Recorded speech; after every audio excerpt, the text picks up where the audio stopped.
Hey y'all, this is Leslie. Welcome back. Thanks for tuning in. A couple weeks back, I asked my patrons on Patreon to vote for a subject to talk about for a video, and this was one of the results, critiques. So we're gonna go over what to do when you're critiquing others and when you're getting critiques, and hopefully some of these points will help a little bit. When critiquing others, it's a little bit tricky because some people ask for critiques and then they act like they don't want them. When critiquing others, it can be difficult, I'll be honest. So there's a good way to kind of approach it nicely, kindly.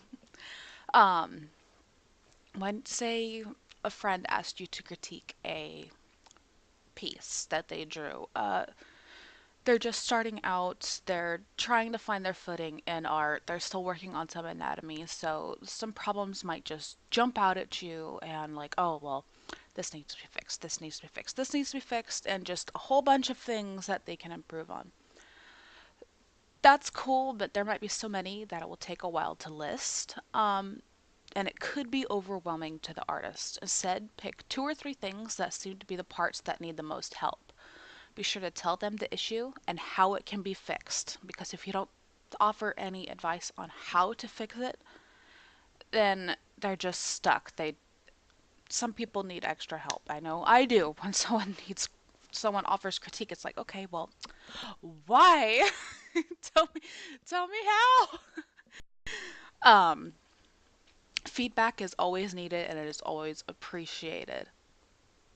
Do praise them on what looks great. The say their hands are a little bit messed up that they drew. You could say, okay, well, the hands are messed up. Maybe try drawing them this way. Link them some tutorials or show them how. Or like, hey, okay, remember that each finger has 3 joints. Try drawing it that way instead of with 2 joints. Something like that. So if the hands are messed up, but the face looks great, make sure to say that. It's good to say both good and bad, and we could that like transitions right into the next topic. It's the age-old trick of a compliment sandwich. You find two good things to put on either side of the thing that needs fixing. Like, hey, the eyes are very expressive, but I feel the angle of the head doesn't match the eyes. Maybe try tilting the head up a bit more. And oh my goodness, the hair flows so well. See? Two good things sandwiching a thing that needs to be fixed. So you're not only helping them, but you are helping boost confidence. They know what they've been doing great at. They can keep working on that. And even though they might not need help in that particular part, they will continue improving. And that's the whole point of art. Do, I've seen this happen a lot.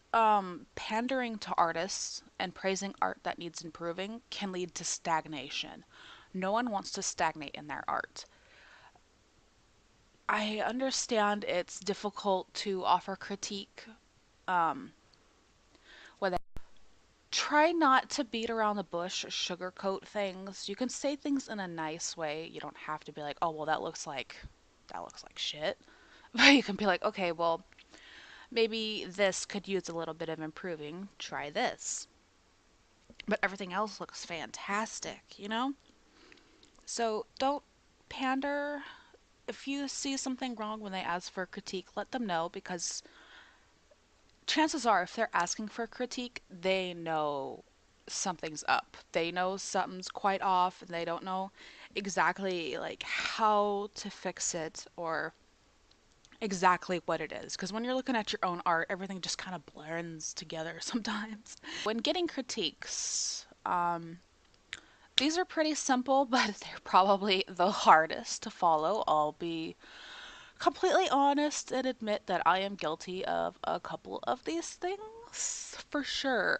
One is ask a trusted and objective friend or family member for help. Um, if you ask for critique, try not to get upset at the person critiquing. Unless they are being flat out rude to you and insulting your art, most likely they are trying to help because you asked for help. So if you ask for critique, don't get butthurt when they tell you what's wrong with your picture. Because chances are even if you're Michelangelo or Leonardo da Vinci, there's gonna be something wrong with your art to someone. I mean, and chances are, if you get pissy at them for doing what you asked, they won't critique honestly after they see how you get angry at them. Like in the future, like I've actually seen this happen in the past. People have asked for critique and then they've blown up at the person critiquing them, or they've gotten passive aggressive. So if they ask for critique again, the person's just like, "Oh, okay, well, it looks good," and they don't.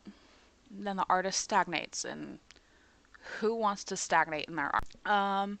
And here's why I'm a bitch, and I'm gonna say, if you can't handle the truth, don't ask for it. Seek variety in critiques. Each person might see something different. Art is subjective, opinions will vary, and that will help in the long run. One person might see issues with the hands, whereas another person will see issues with the posing is a little bit off, or the foreshortening needs a little bit of tweaking this way and this certain at this certain point.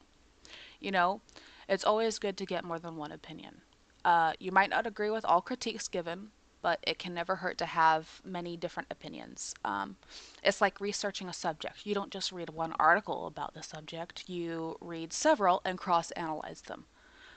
Critiques are the same way. And lastly, the most important one, I know a lot of us artists have a lot of problems with this, myself included. Be open towards suggestions and critiques, but know the vision you want to put out there. There are trends, there are fads, there are things that are popular, and sure, sometimes it's a good idea to paint them if you like them or if you want more exposure, but never lose the vision that you want to put out there. Don't copy someone else's style because it seems to be the most popular. You don't need to change your art, but it never hurts on making it better. Don't get caught up in fads or trends if that isn't your thing. Keep being you, keep putting out what only you can put out there.